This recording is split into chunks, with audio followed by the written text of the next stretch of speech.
मैंने शुभेंदु जी को बहुत भाव के साथ एक पत्र लिखा है, जो मेरे मन के भाव थे वो एक पत्र में लिखे हैं। मुझे आशा है कि शुभेंदु जी जरूर ये बात को पूरी भी करेंगे और गुरुवर टैगोर का ये जो स्वप्न है उसको भी पूरा करेंगे। বাংলা ভাষার মর্যাদা বৃদ্ধিতে মুখ্যমন্ত্রীকে চিঠি দিয়েছেন কেন্দ্রীয় স্বরাষ্ট্রমন্ত্রী অমিত শাহ। জাতীয় গ্রন্থাগারে শব্দালোকের উদ্বোধনে রবিবার এমনটাই জানিয়েছেন কেন্দ্রীয় স্বরাষ্ট্রমন্ত্রী। শাহ বলেন, আমার মনের একটা কথা আমি শুভেন্দুকে চিঠিতে লিখেছি। আমার বিশ্বাস শুভেন্দু আমার সেই স্বপ্ন নিশ্চয়ই পূরণ করবে। তিনি আরো বলেন, ভারতীয় সংস্কৃতিকে আগে বিকশিত হতে দেওয়া হয়নি, সারা বিশ্বের চেতনাকে জাগাতে হবে। শুভেন্দু অধিকারীর নেতৃত্বে পরিবর্তন এসেছে বাংলায়। শাহ আরো বলেছেন, আমাদের দেশে সংকীর্ণতার কোনো জায়গা নেই। সংকীর্ণতা ভারতীয় সংস্কৃতির পরিচয় হতে পারে না। কারো বিচারধারায় আমরা প্রতিবন্ধকতা তৈরি করতে পারি না। কেন্দ্রীয় স্বরাষ্ট্রমন্ত্রীর বিশ্বাস রেখেছেন রাজ্যের মুখ্যমন্ত্রী। অমিত শাহের পরামর্শ মেনেই সোমবার বিধানসভায় গুরুত্বপূর্ণ ঘোষণা করলেন মুখ্যমন্ত্রী। আগামী 1 সেপ্টেম্বর থেকে পশ্চিমবঙ্গের সর্বস্তরে আমরা বাংলা ভাষাকে বাধ্যতামূলক কার্যকর করলাম। রাজ্যের আভ্যন্তরীণ সব সরকারি চিঠিপত্র, নির্দেশিকা, বিজ্ঞপ্তি বাংলা ভাষাতেই লেখা হবে। কেন্দ্রের সঙ্গে বা অন্য রাজ্যের সঙ্গে যোগাযোগের ক্ষেত্রে বিদেশি ভাষার পরিবর্তে বাংলার পাশাপাশি গুরুত্ব পাবে হিন্দি ভাষা। কেন্দ্রীয় স্বরাষ্ট্র সমবায় মন্ত্রী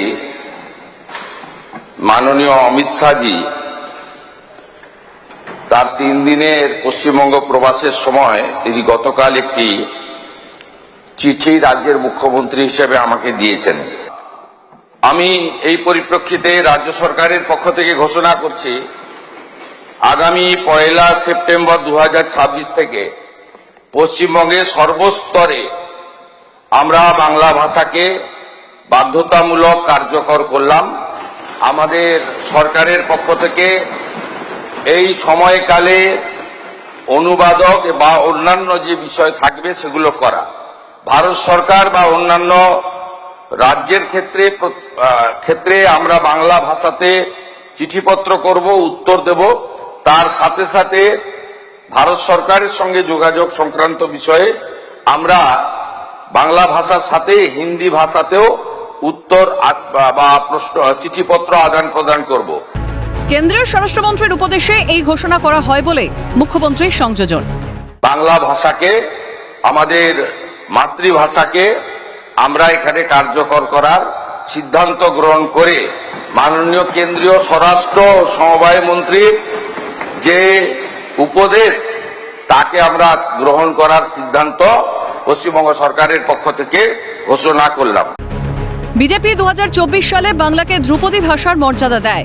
বাম তৃণমূলকে নিশানায় রেখে এই ঘোষণা স্বাগত জানিয়েছেন শিক্ষাবিদ থেকে রাজনৈতিক বিশ্লেষক। শিক্ষাবিদ পবিত্র সরকার বলেন, কার্যকর করতে হলে সরকারি পরিভাষা জানা প্রয়োজন প্রশিক্ষণের। সারা ভারতবর্ষের প্রত্যেকটি রাজ্যেরই নিজস্ব একটি সরকারি ভাষা আছে। সেক্ষেত্রে বাংলা যেখানে এই বর্তমান কেন্দ্রের শাসনে যারা আছেন, বিজেপি কিন্তু ধ্রুপদীয় ভাষার স্বীকৃতিটা দিয়েছে। যে বাংলা ভাষায় বন্দে মাতরম, অনেক অংশেই বাংলা ভাষার প্রভাব সেখানে ছিল, সংস্কৃত মূলত হলেও, কিংবা জনগণ মন পুরো বাংলা ভাষায় লেখা যে বাংলা ভাষা সারা পৃথিবীর ইতিহাস তৈরি করে এশিয়ার প্রথম নোবেল ছিনিয়ে এনেছিল, সেই বাংলা ভাষাকে রাষ্ট্রের যেহেতু কোনো রাষ্ট্রভাষা আমাদের নেই এই মুহূর্তে, সরকারি ভাষা হিসেবে শুধু ইংরেজি আছে, ফলে এই জায়গায় দাঁড়িয়ে প্রত্যেকটা রাজ্যের নিজস্ব ভাষার স্বীকৃতি বহু জরুরি। দেখুন দক্ষিণের রাজ্যগুলো এবং আপনি চলে যান পূর্বের বহু রাজ্য, এমনকি মহারাষ্ট্রে মারাঠি না জানলে আপনি ট্যাক্সি পাবেন না, একদম পরিষ্কার কথা সেখানে। তাহলে কেন আজকে আমরা এখনো বাংলা ভাষার স্বীকৃতি দিতে পারলাম না? এটা স্বাগত, কিন্তু ঘোষণা মুখ্যমন্ত্রী করতেই পারেন, কিন্তু কার্যকর করতে গেলে যে সমস্যাগুলো হবে সেটা আমি বলি যে সিদ্ধান্ত নিতে হবে। সাধু ভাষায় হবে না, চলিত ভাষায় হবে। বাংলার দুটো চেহারা আছে। তারপরে সরকারি পরিভাষাগুলো কি আছে, সেই পরিভাষা সকলে জানে কিনা, ভাষাটা যাতে কঠিন না হয়ে যায়, বানান টানান সকলে জানেন কিনা সরকারি কর্মচারীরা বা আমলারা। ফলে এই ব্যাপারে খুব একটা ব্যাপক প্রশিক্ষণের দরকার হবে।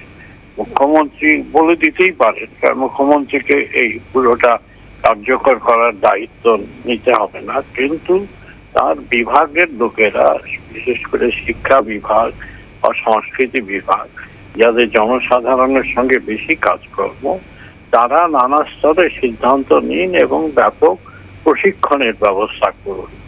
অতীতে বিধানসভা ভোটের প্রচারে বাঙালি অস্মিতা নিয়ে ঝড় তুলেছিল তৃণমূল। বারে বারেই তৃণমূল সরকার বিজেপিকে বাংলা বিরোধী বলে খোঁচা দিয়ে এসেছে, কিন্তু বিধানসভা ভোটে সব ওলট পালট করে উপযুক্ত জবাব দিয়েছেন সাধারণ মানুষ। বাংলা বিরোধিতা তো নয়, বরং বাঙালি আবেগকে যথাযথ মর্যাদা দিয়ে নিজেদের সম্পৃক্ততা প্রকাশ করল বিজেপি। একের পর এক পদক্ষেপে যার স্পষ্ট নজির মিলছে। রাজ্যে বিজেপি সরকার গঠনের 3 মাস পূর্ণ হওয়ার আগেই বাংলা কেন্দ্রিক এই ভাষানীতি প্রণয়ন তাৎপর্যপূর্ণ বলেই মনে করছে রাজনৈতিক মহল। ক্যামেরায় জ্যাকি সিং এর সঙ্গে সুদীপ্ত পালের রিপোর্ট, ক্যালকাটা নিউজ।